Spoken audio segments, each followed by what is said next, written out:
Within the gilded halls of the Tudor court, a story of ambition and obsession began to unfold, one that would forever alter the course of a nation. It all started with a glance, a spark between the powerful King Henry VIII and a captivating lady-in-waiting, Anne Boleyn, serving his then wife, Queen Catherine of Aragon.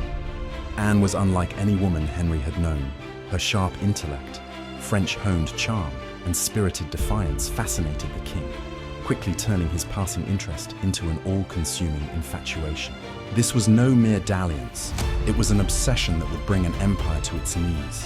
Henry's desperation for a male heir, a need his marriage to Catherine had failed to fulfill, now had a new focus. He saw in Anne the promise of a son and a future for his dynasty.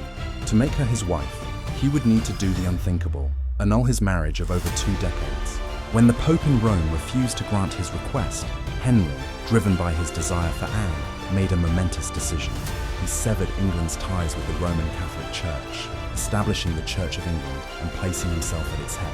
This defiant act, born from a king's love, plunged his kingdom into religious and political turmoil, dividing loyalties and setting a new course for history. With the path cleared, Anne Boleyn achieved what once seemed impossible. She was crowned Queen of England in a lavish ceremony, her triumph complete. But the crown was heavier than she could have imagined. Her court was a viper's nest of political intrigue, and her every move was scrutinized.